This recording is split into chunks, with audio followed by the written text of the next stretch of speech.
Morning. I just wanted to make a very quick video about fight or flight.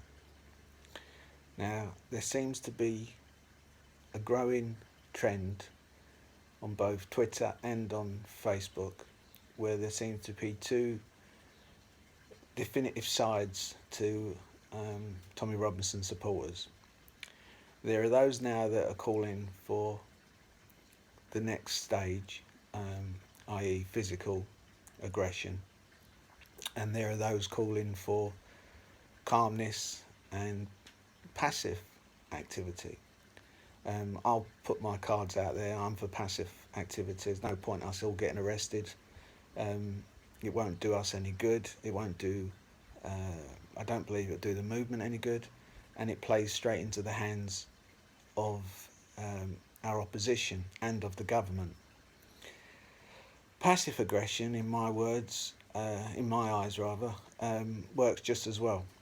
There's a very famous scene in Gandhi where the British are holding a border, I believe, and Gandhi's trying to get all his people to cross the border, and the British are basically slapping or using sticks to stop the people crossing the border. It ends up with all these people, all of the Gandhi supporters, in a massive line walking up to this point where they're getting smacked with a stick. So much so that the people doing the hitting run out of steam, looking at one another and think, well, where do we go with this? I'm not saying that's where we need to go. I'm just using that as an example.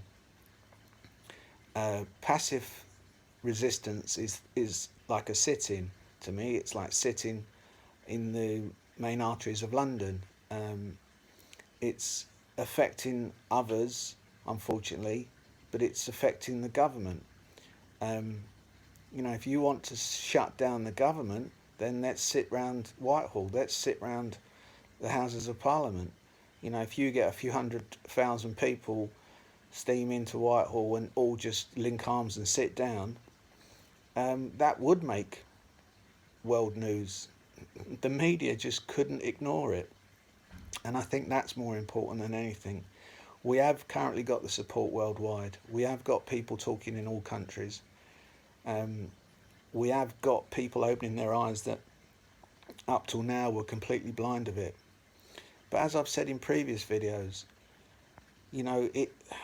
there is stigma attached to this. You are putting yourself out on the parapet. You are putting yourself out on the ledge. Family and friends that don't understand it might start thinking, oh, hang on a second, what's going on with him? But use your time to explain it. Explain why you think this is important. Explain why you think this deserves not only your attention, but theirs as well. Find what it is that bothers them. Children, free speech, British identity. Find a common link. Speak to them about whatever that common link is.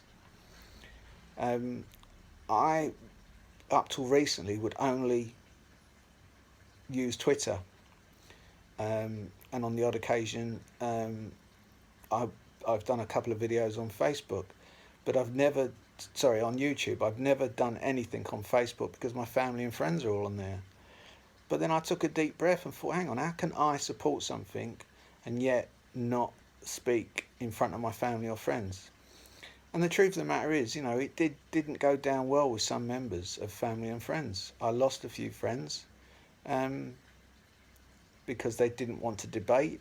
They had their strong opinions, and somehow I turned into a raving loony Nazi, which just isn't the case. My dad fought in World War II, nearly died in the process. I'm very proud of my dad. I'm very proud of what we did in World War II